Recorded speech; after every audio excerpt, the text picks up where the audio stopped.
On a January afternoon in 2009, an Airbus climbing out of New York flew into a flock of geese and lost both engines at around 2,000 feet. The crew had less than 4 minutes and no time to weigh it up the way you'd like. What the captain did in those minutes is, to my mind, the clearest lesson in decision-making our profession has. I'm a training captain and an examiner. This is pilot development, where we take the 9 things airlines actually grade you on and show you how to master them. Today, decision-making. Making the right call, fast, when it matters most. By the end of this, you'll understand how experienced pilots actually decide under pressure, the 2 biases most likely to catch you out, and a simple model you can use when there's time to think. US Airways, 1549. Just after takeoff from LaGuardia, both engines ingest birds, and the thrust rolls back to almost nothing. The captain, Chesley Sullenberger, has a powerless airliner and a few minutes of glide. Air traffic control offers him a runway back at LaGuardia. He considers it and says he's unable. They offer Teterboro in New Jersey. He weighs it and says, "We can't do it." And then, calmly, "We're going to be in the Hudson." He was right. He put the aircraft on the river, and every one of the 155 people on board walked away. And here is what sits at the heart of this lesson.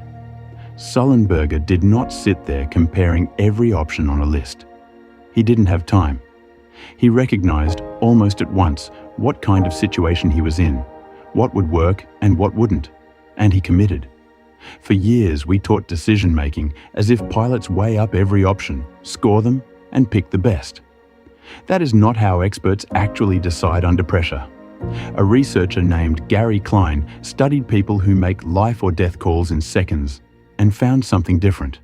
He called it recognition-primed decision-making. It works like this. The expert doesn't generate a menu of choices.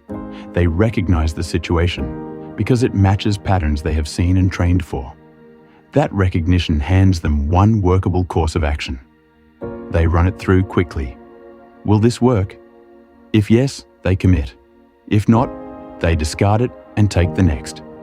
One option at a time, checked and acted on. Not a beauty contest of 10. That is why experience matters so much. The more situations you have seen, briefed, and flown, the faster the right answer presents itself. It isn't magic, and it isn't luck. It's pattern recognition, built deliberately.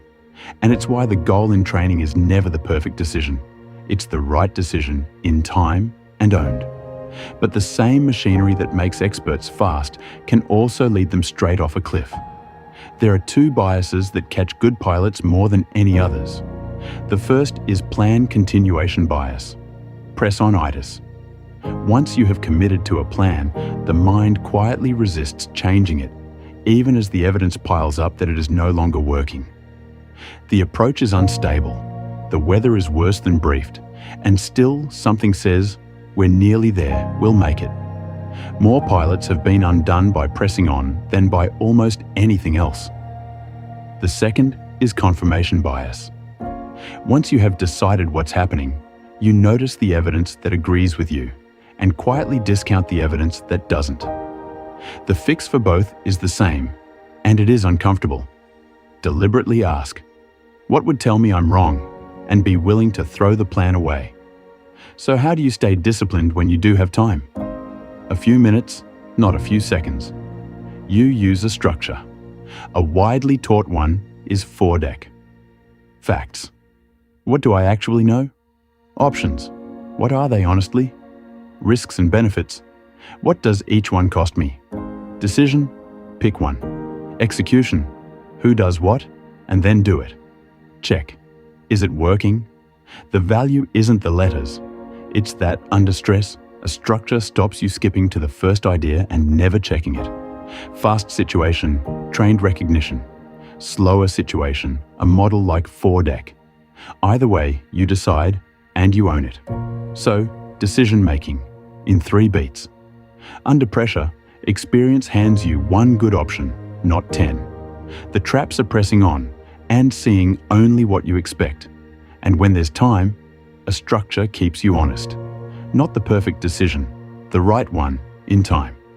Get this right, and you're a more complete, more dependable pilot, which is what Command is built on.